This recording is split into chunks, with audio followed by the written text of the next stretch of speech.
Malati needs no introduction. She's a legend in her own town.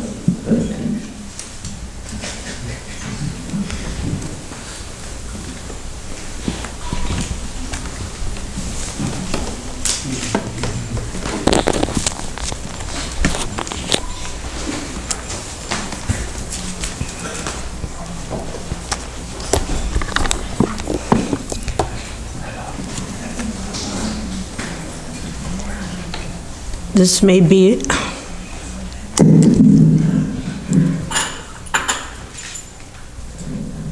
a little politically incorrect,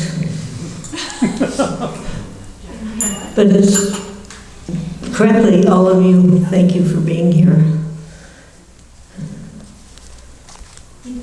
The part that's politically incorrect is that our leaders aren't here. This is an opportunity for us to glorify Srila Prabhupada, but it's more important to be with your iPhone in your office.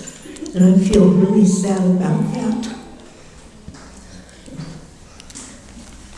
And I just felt I had to say that because certainly he knows it, he sees it, and those of us who have some role to play, we can ignore it. But that's not the way to serve.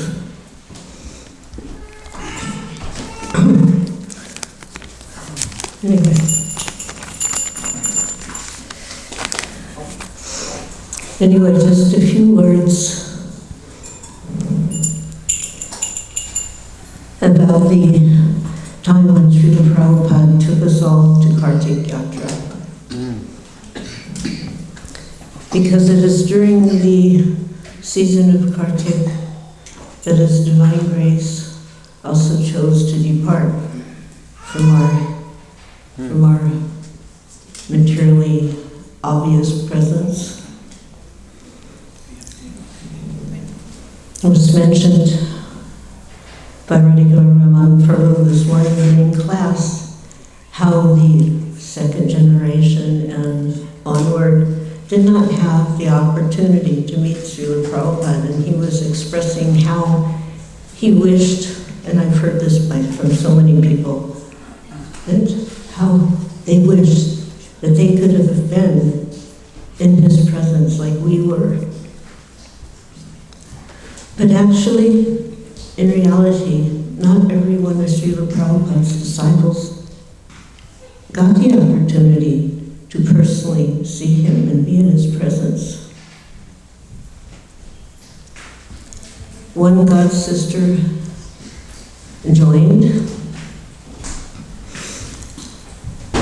She'd met devotees and was attracted by the devotees who introduced her to Srila Prabhupada. And she full-heartedly jumped in, quit college. You know, that was the standard back then, give it all up, whatever you're doing. And then maybe a year or so went by,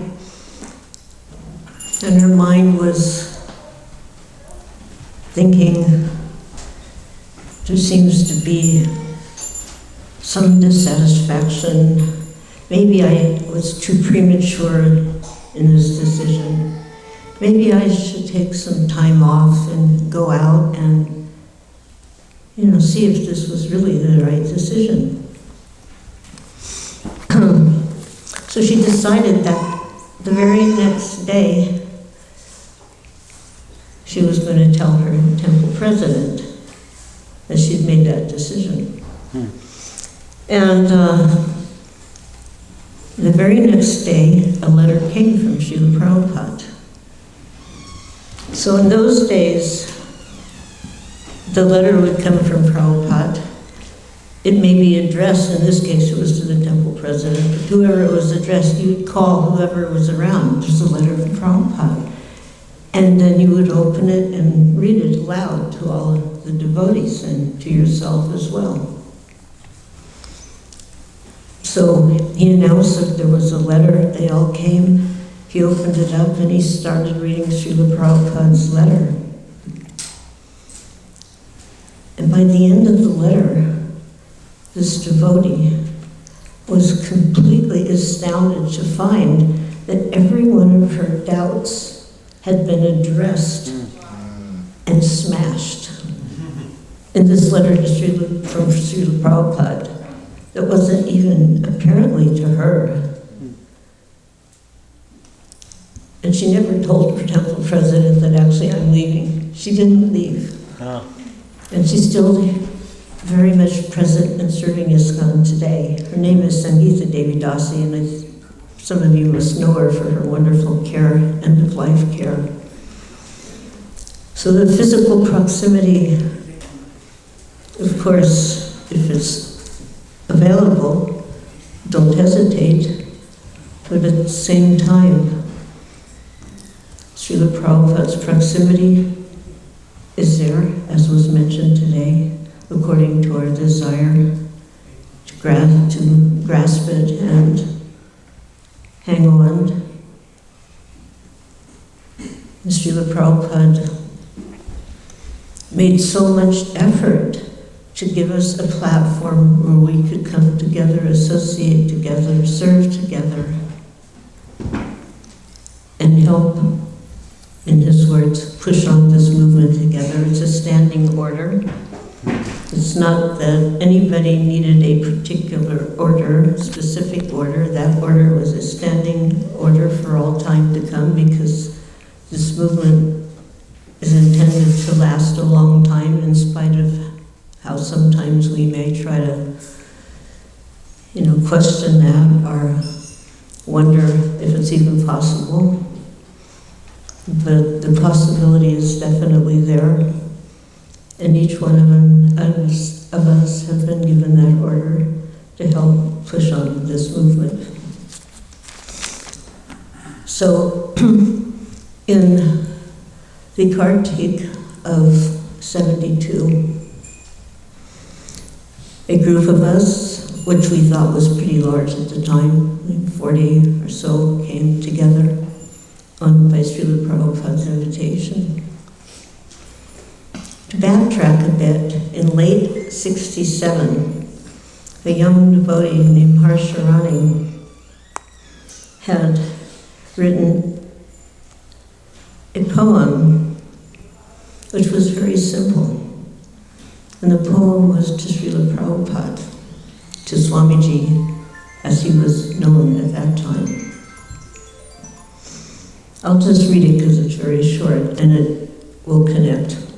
Dear Swamiji, I offer my respects unto the lotus feet of my spiritual master, who was always herding cows in Goloka Vrindaban with his dearmost friend Krishna. Sometimes he is running barefoot through the forest chasing cows, and sometimes he is hiding behind a tree, waiting for Krishna to return with the spoils from Mother Yasoda's butter pots. I offer my respect unto the lotus feet of my spiritual master, who is always thinking of what he can do in service of his dearmost friend Krishna, and never wanting anything in return. Somehow or other, when she wrote that poem, we, the little children of the Krishna consciousness movement at the time, were thinking it was a little maybe childish. But somehow someone took it up to Srila Prabhupada's room, and when he heard that, he said, print it in Back to Godhead. So you can find that poem in Back to Godhead. Wow. Let my water flow. One of the other parts of the poem,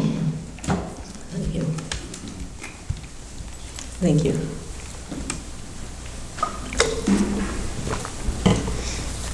Was how he mentioned this playful attitude, this playful mood. And we didn't know the word gopa, and at that time, we barely knew about gopis, but gopa hadn't hit our radar yet. So, cowherd boy, cowboy, it came out. Instead of cowherd, was a cowboy.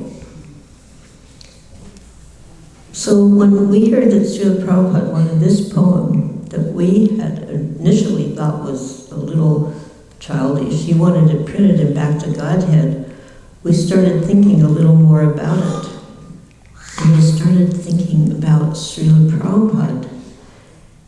And we went up, there was about 4 of us, and maybe there was another person in this room. This was the room on the 3rd floor of Frederick Street above the temple. And we asked a question to him.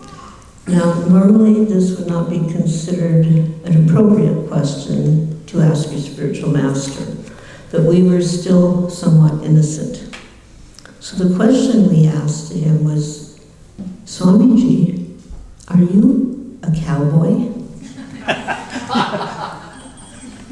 And he answered with all gravity and levity, yes. Hare Krishna. At that moment, we fully embraced that Srila Prabhupada, Swamiji, was a cowboy, a cowherd boy. And for us, it was wonderful. We weren't thinking in very high ways that, oh, that's not as high as being a gopi, or some of the stuff that came later. We just accepted it because Prabhupada told us. And he didn't tell us anything more. He just answered, yes. So when that time came to go to Vrindaban with Prabhupada and during Kartik, many of us held that in our minds, that we're going to see Prabhupada, the cowherd boy in Vrindaban. It was just an unspoken but wonderful meditation.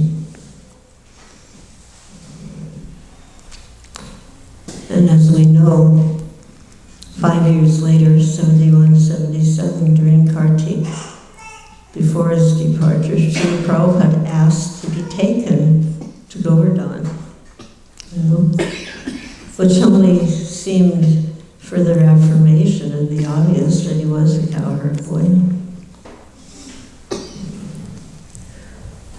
So we sat with Srila Prabhupada in 1972 in the courtyard of the Samadhis that was outside the window of his kitchen, where he would sit and eat and gaze out into the Samadhis,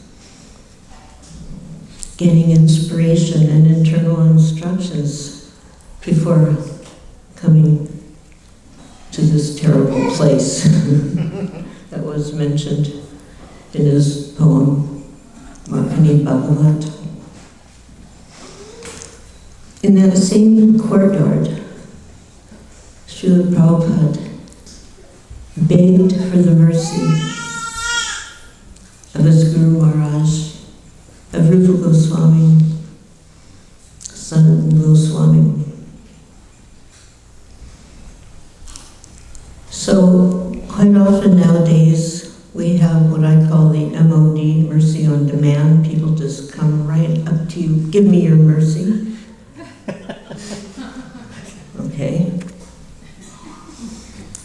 But that's really not how it works. And Prabhupada demonstrated how it works in the dark of the night, and between 12:30 and 1:30 in the morning when no one was around. There was a temple next to Radha Damodar, and the pujari of that temple recounted how he would hear in the night some noise coming from the Radha Damodar Samadhi area. And finally, one night, he decided to climb up on the roof of his temple to look over and see what was going on in the courtyard of the Radha Damodar Samadhi area. And what he saw was Srila Prabhupada with a jaru. So from India, you'll know jaru is a bunch of twigs tied together, and it's used as a broom.